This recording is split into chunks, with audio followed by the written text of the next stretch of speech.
Selamat pagi jemaat yang dikasihi Tuhan. Hari ini tanggal 29 Maret tahun 2020. Saya akan mengajak kita merenungkan satu bagian firman Tuhan yang terambil dari Injil Lukas pasal yang ke-7 ayat 1 sampai yang ke-10. Saya akan bacakan untuk jemaat sekalian. Demikian firman Tuhan. Setelah Yesus berbicara di depan orang banyak, masuklah ia ke Kapernaum. Di situ ada seorang perwira yang mempunyai seorang hamba yang sangat dihargainya. Hamba itu sedang sakit keras dan hampir mati. Ketika perwira itu mendengar tentang Yesus, ia menyuruh beberapa orang Yahudi kepadanya untuk meminta supaya datang menyembuhkan hambanya.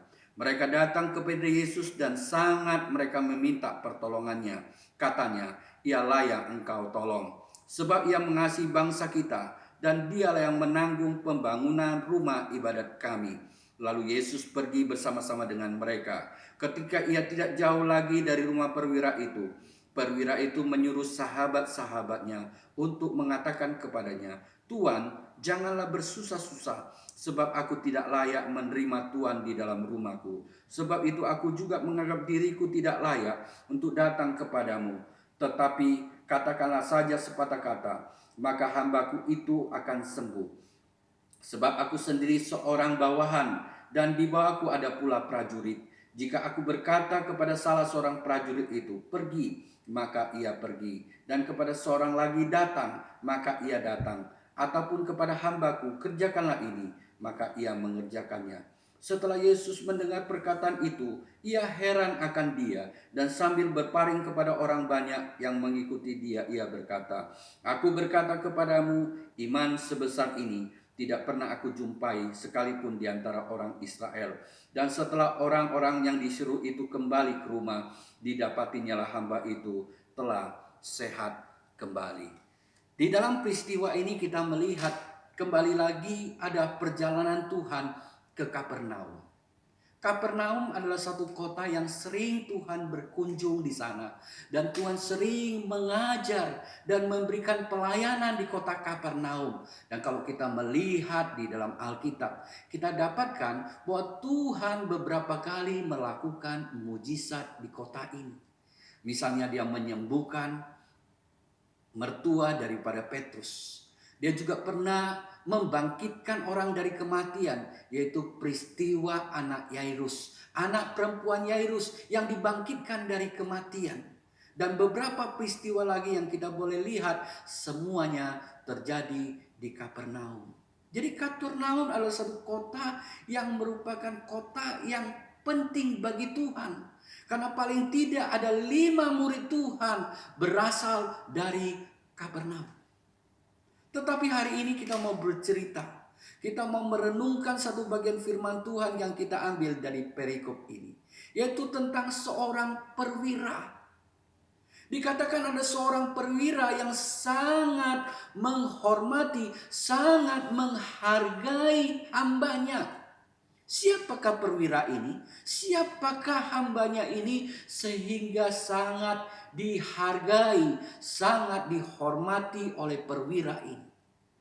Kalau kita melihat di dalam Alkitab, kita dapatkan bahwa perwira ini adalah satu jabatan yang tinggi.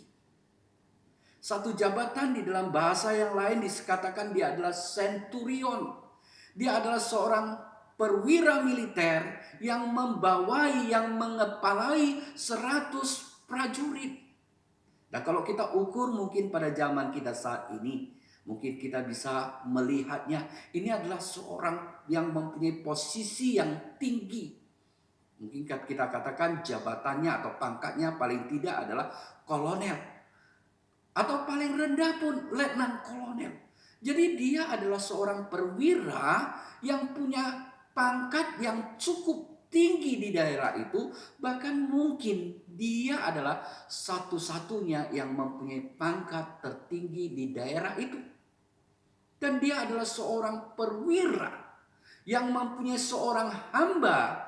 Dan hamba ini siapa kalau kita perhatikan dalam firman Tuhan? Di dalam bahasa asli, hamba di sini dipakai kata doulos yang artinya budak. Dan kalau di dalam Injil Matius dikatakan dia pais. Jadi kita lihat dari kedua firman Tuhan ini, kita dapatkan bahwa Buddha ini bukan hanya sekedar Buddha, tapi dia juga adalah Buddha yang masih muda. Dia belum cukup dewasa, dia masih remaja. Kalau kita lihat sampai di sini, sebenarnya secara manusia, hamba ini atau Buddha ini tidak layak untuk mendapatkan kehormatan, tidak pantas untuk mendapatkan penghargaan dari seorang yang mempunyai jabatan setinggi perwira ini. Tapi inilah yang menjadi luar biasa, bahwa perwira ini sangat menghormati hambanya, sangat menghargai hambanya. Kalau kita melihat latar belakang dia sebagai hamba, hamba pada saat itu adalah seorang yang mempunyai posisi sebagai orang yang hanya punya kewajiban tetapi tidak mempunyai hak. Bahkan dia bisa diibaratkan seperti benda, seperti barang yang dijual belikan pada masa itu. Tapi kita melihat bahwa perwira ini dapat menghargai dan menghormati dia. Bahkan kalau kita lihat lagi latar belakang daripada hamba ini adalah seorang Yahudi. Orang Yahudi dibenci oleh orang Romawi. Ini bukan karena mereka menjajah orang Yahudi, bukan sekedar itu. Tetapi karena sikap orang Yahudi yang sering bersikap tidak simpati kepada orang Romawi dan sering menunjukkan kebencian kepada orang Romawi. Sehingga orang Romawi pun akhirnya tidak menyukai mereka, bahkan sering membenci mereka.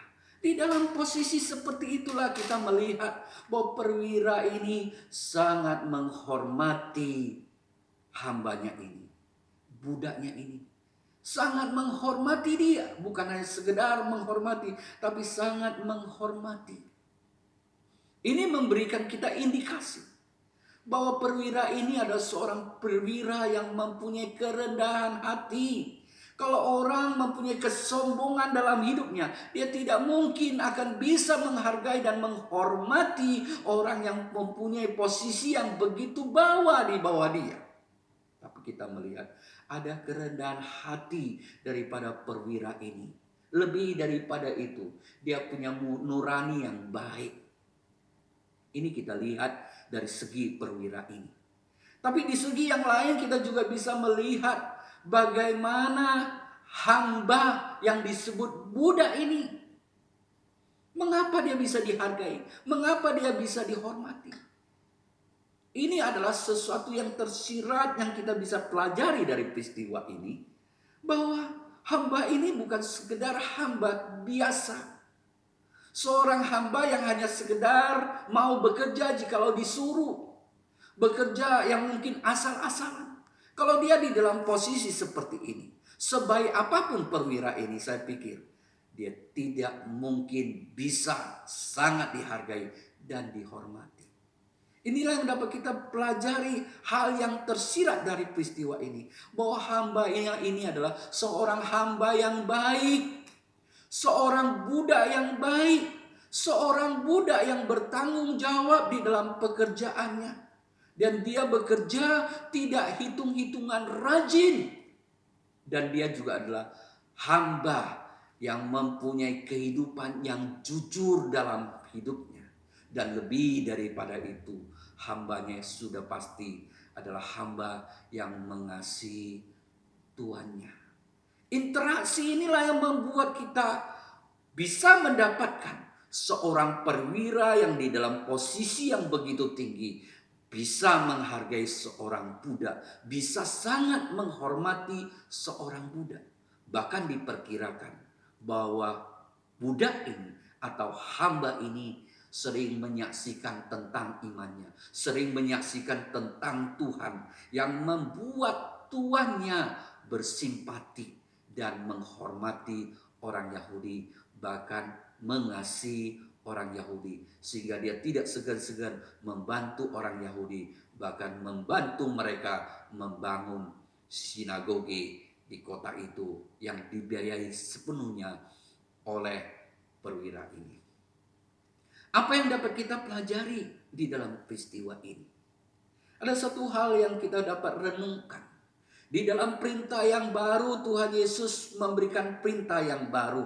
Dia mengatakan, hendaklah engkau saling mengasihi seperti aku mengasihi engkau. Di dalam perintah yang lama, kita tahu bahwa di situ perintahnya adalah, hendaklah engkau mengasihi sesamamu seperti dirimu sendiri.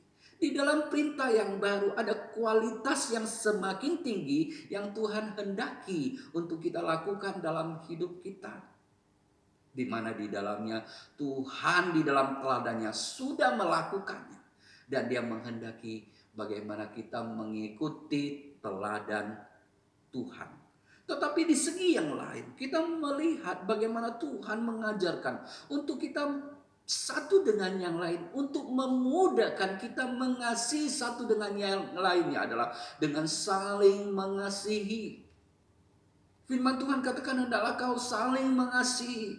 Ini akan memudahkan kita mengasihi satu dengan yang lainnya. Kita tidak menuntut orang lain, tetapi bagaimana di dalamnya ada satu dengan yang lainnya saling mengasihi, saling menerima, saling mengerti. Dan di dalamnya akhirnya timbul rasa hormat, rasa sayang di dalam kehidupan satu dengan yang lainnya. Kita tidak menuntut orang lain, tetapi demi apa yang diperintahkan oleh Tuhan, kita belajar untuk mengerti, menerima, dan bisa menghargai orang di dalam kehidupan kita. Sehingga di dalamnya satu dengan yang lainnya kita boleh saling mengasihi. Selanjutnya kita perhatikan lagi firman Tuhan. Di mana di sini dikatakan bahwa perwira ini menyuruh tua-tua untuk datang kepada Tuhan. Meminta kepada Tuhan supaya Tuhan menyembuhkan budaknya atau hambanya itu. Di sini perwira ini tidak bermaksud untuk pamer loh.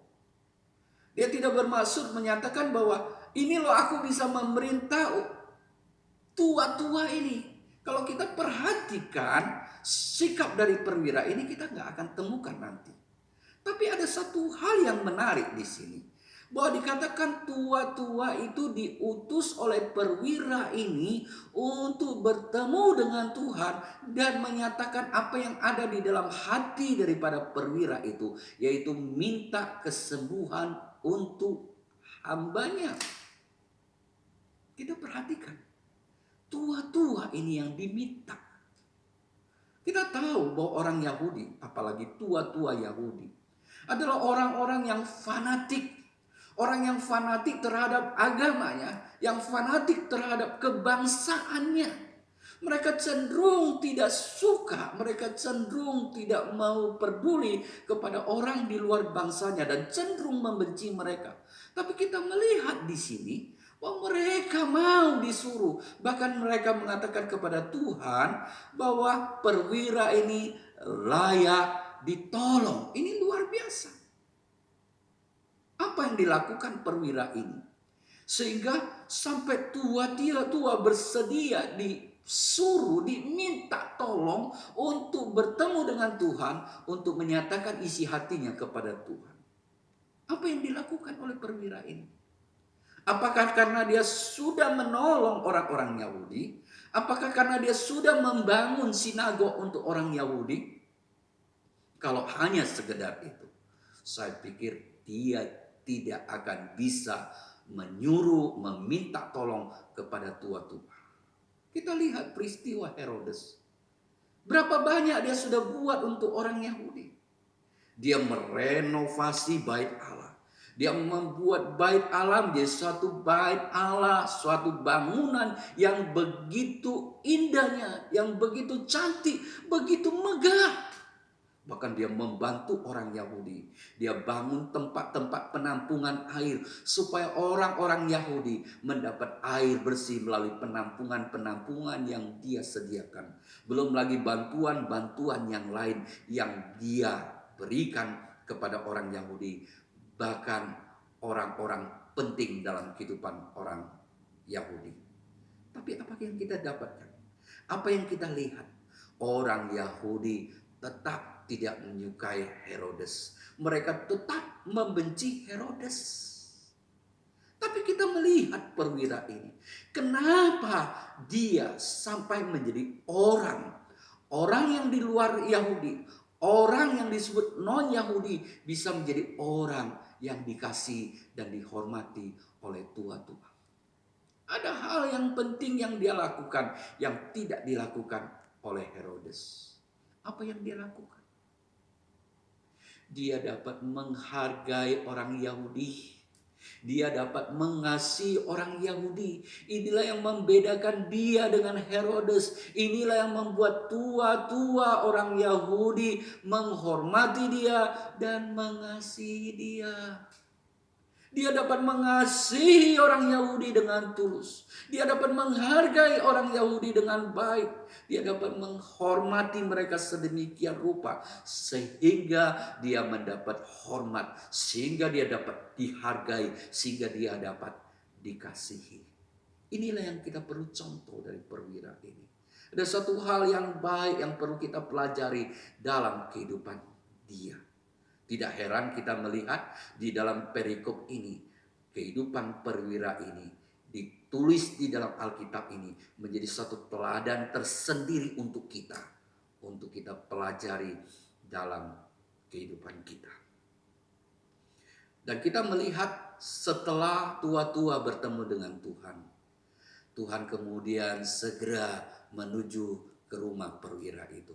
Dan di tengah jalan, kembali lagi perwira ini mengutus sahabat-sahabatnya.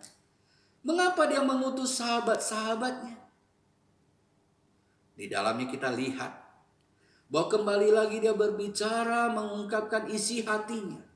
Apa yang dia ungkapkan? Dia menyatakan bahwa dia tidak layak menyambut Tuhan di rumahnya. Dia merasa sangat rendah menyambut Tuhan. Dan di segi yang lain dia merasa begitu rendah. Dia merasa tidak layak juga menyambut Tuhan. Padahal kita melihat posisinya, jabatannya tidak rendah. Walaupun bukan yang tertinggi. Tapi tidak rendah. Itu satu jabatan yang prestisius. Satu jabatan yang cukup tinggi. Tapi dia tahu di hadapan Tuhan dia tidak layak. Walaupun tua-tua mengatakan dia layak, tapi dia menyatakan dia tidak layak. Inilah yang dapat kita pelajari dari satu peristiwa di mana ada seorang Farisi dan pemungut cukai. Orang Farisi itu merasa begitu, dia merasa berlayak di hadapan Tuhan. Sehingga dia begitu jumawanya berkata kepada Tuhan, "Aku bersyukur kepadamu Tuhan. Aku tidak seperti orang lain. Aku tidak seperti pemungut cukai ini. Aku tidak lalim, aku tidak mencuri, aku tidak merampok, aku tidak membunuh. Aku memberikan perpuluhan, aku berdoa puasa dan lain sebagainya." Dan dia merasa bahwa dia orang benar. Tetapi kita melihat bagaimana dia pulang dengan tidak dibenarkan oleh Tuhan. Tapi kita melihat bagaimana pemungut cukai itu. Dia berdiri di tempat yang jauh dan dia menepuk-nepuk dadanya dan mengatakan, "Aku orang berdosa. Mohon Tuhan mengasihani. Mohon belas kasihan Tuhan. Ampunilah aku." Dan firman Tuhan mengatakan dia pulang dengan dibenarkan oleh Tuhan. Inilah yang kita perlu pelajari, bagaimana sikap kita kepada Tuhan. Seringkali orang merasa dia banyak berbuat sehingga menjadi orang yang sombong rohani. Sehingga tanpa mereka sadari, mereka bisa menjadi palang pintu di gereja Tuhan, di rumah Tuhan yang menghalangi orang masuk ke dalam gereja. Tetap kita tahu juga bahwa kasih karunia Tuhan, anugerah Tuhan tidak dapat dihambat oleh siapapun juga. Tapi kesombongan rohani adalah satu penyakit yang sangat mengerikan, lebih daripada kesombongan yang terjadi di dunia ini. Kita mau belajar seperti perwira ini.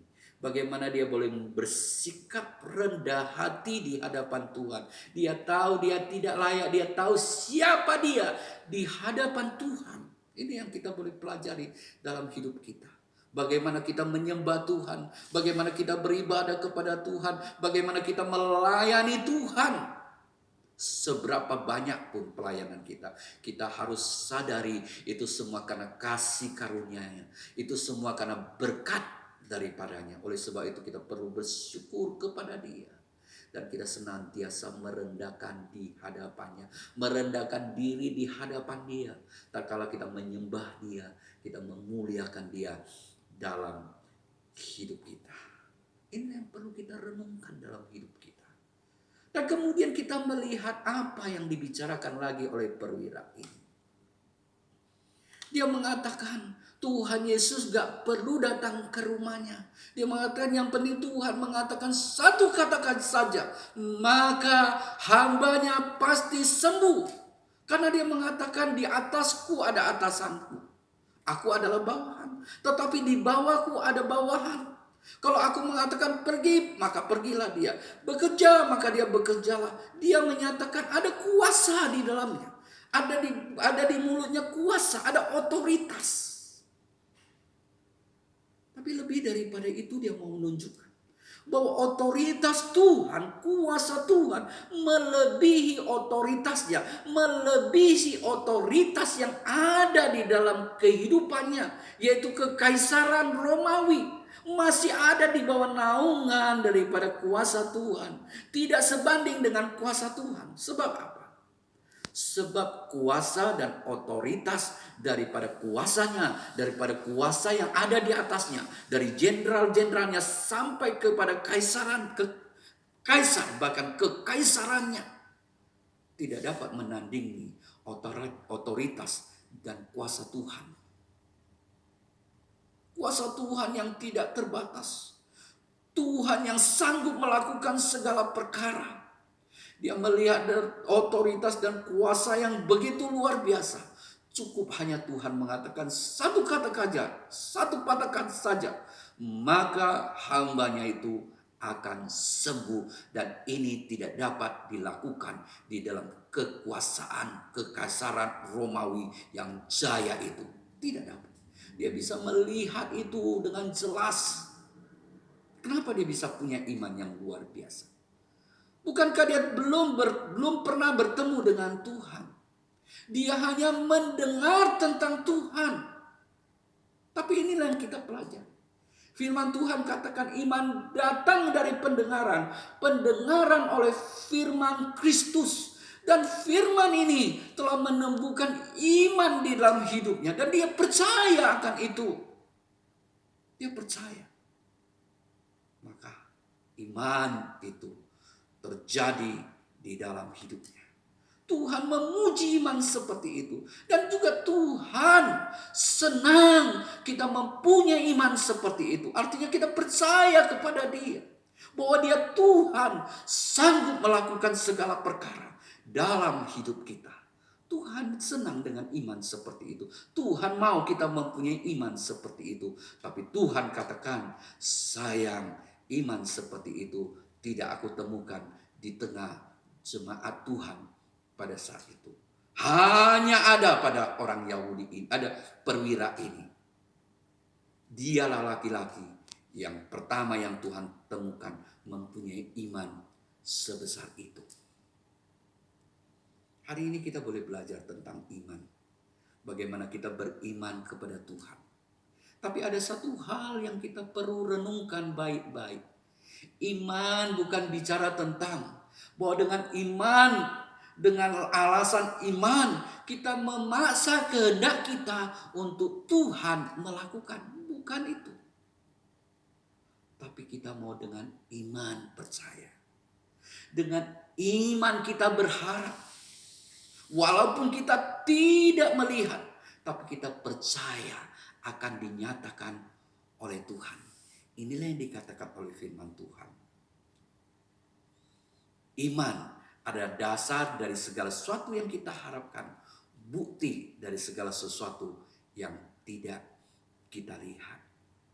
Iman yang akhirnya membawa Tuhan untuk menggenapinya. Tapi kita perlu merenungkan bahwa ini adalah satu iman yang di dalamnya ada pengharapan. Pengharapan bahwa Tuhan sanggup melakukannya. Tapi ingat, iman bukan memaksa Tuhan untuk melakukan kehendak kita. Tapi iman dengan berharap pada Tuhan bahwa Tuhan yang sanggup itu dapat melakukannya.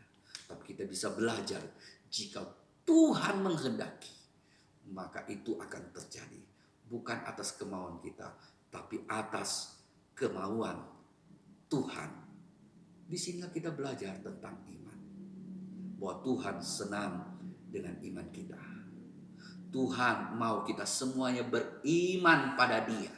Tapi ingat, jangan jadikan iman menjadi satu alasan untuk kita memaksa Tuhan melakukan apa yang kita kehendaki. Tapi iman adalah kita berserah pada Tuhan, berharap kepada Allah, kepada Dia yang sanggup melakukan segala perkara, yang tahu, yang mau memberikan yang terbaik bagi kita, bahkan melampaui apa yang kita pikirkan, apa yang dapat kita renungkan, bahkan apa yang dapat kita minta dalam kehidupan kita. Amin. Mari kita berdoa. Bapa yang di surga, terima kasih Tuhan. Hari ini kami boleh belajar firman-Mu.